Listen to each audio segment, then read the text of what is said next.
This is the story of a woman named Mariella. Okay, well, last episode we became famous for going up and down an elevator. Very inspired. All of his co-workers were gone. What could it mean? Stanley decided to go to the meeting room. Perhaps he had simply missed a memo. And that was a result of following directions. When Stanley came to a set of two open doors, he entered the door on his left.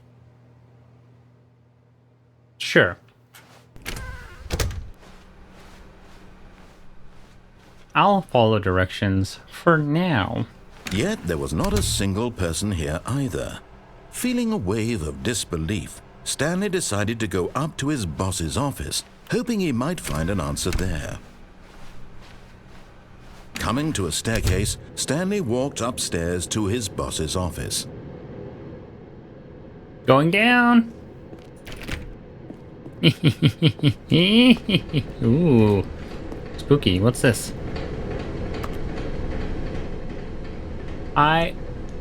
Elaine. I can't. Okay, hold on. I wrote this in first period and left it on your locker on the way to second. It's what all the cool kids are doing. I've decided work are one back. Here's an idea for something to draw. Two cats on a motorcycle. Hey, this is a great idea. What all the cool kids actually doing is sending each other pages on their beepers. But we're cooler than them because guess what? They can't put this on a beeper. Two cats on a motorcycle. Alright. And a cactus. Cat, cactus, UFO, sun. I love it. I hope the audio quality was up to par. Ooh, we're in the garage. Just couldn't do it.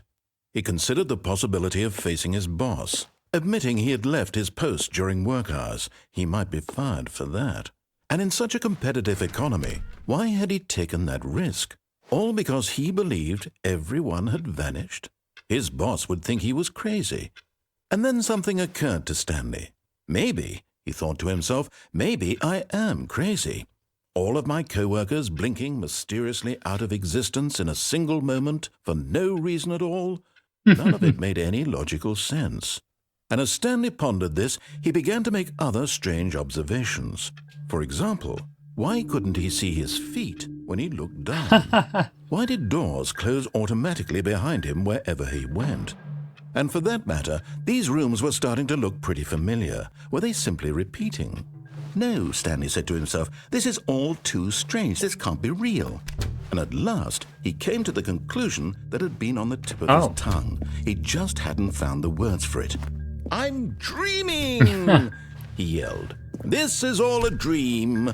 Oh, what a relief Stanley felt to have finally found an answer, an explanation. His co-workers weren't actually gone. He wasn't going to lose his job. He wasn't crazy after all. And he thought to himself, I suppose I'll wake up soon. I'll have to go back to my boring real-life job pushing buttons. I may as well enjoy this while I'm still lucid. So, he imagined himself flying and began to gently float above the ground. Oh.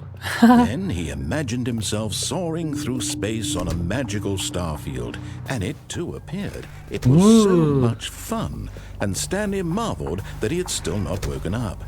How was he remaining so lucid? And then perhaps the strangest question of them all entered Stanley's head. One he was amazed he hadn't asked himself Who's sooner. talking? Why is there a voice in my head dictating everything that I'm doing and thinking? Now the voice was describing itself being considered by Stanley, who found it particularly strange.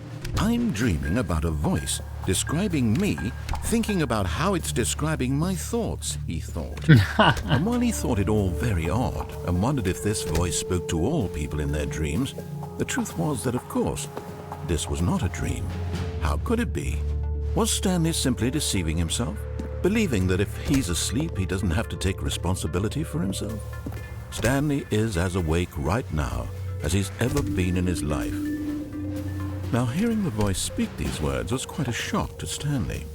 After all, he knew for certain, beyond a doubt, that this was in fact a dream. Did the voice not see him float and make the magical stars just a moment ago? How else would the voice explain all that? This voice was a part of himself too. Surely, if he could just... He would prove it. He would prove that he was in control, that this was a dream. So he closed his eyes gently, and he invited himself to wake up.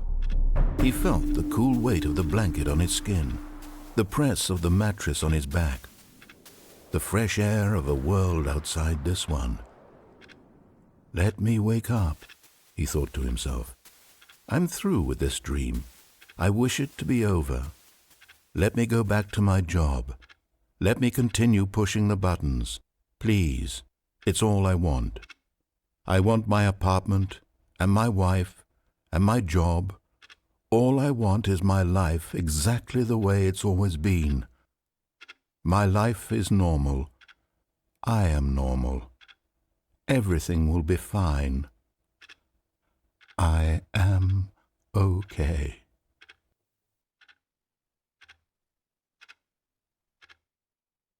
Damn it, I'm still here. Stanley began screaming. God. Please, someone, wake me up. My name is Stanley. I have a boss. I have an office. I am real. Please, just someone tell me I am real. I must be real. I must be. Can anyone hear my voice? Who am I? Who am I? And everything went black. Spooky. This is the story of a woman What? named Mariella. Who's Mariella? Stanley's wife? Mariella woke up on a day like any other.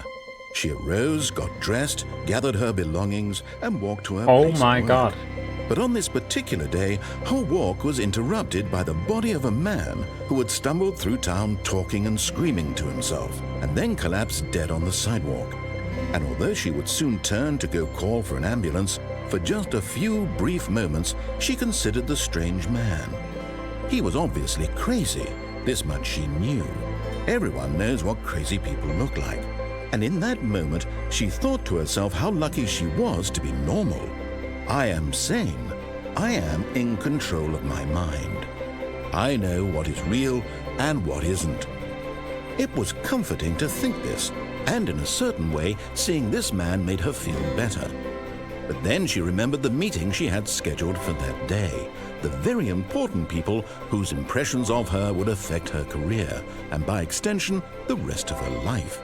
She had no time for this, so it was only a moment that she stood there, staring down at the body. And then she turned and ran. Oh my God, this is dark.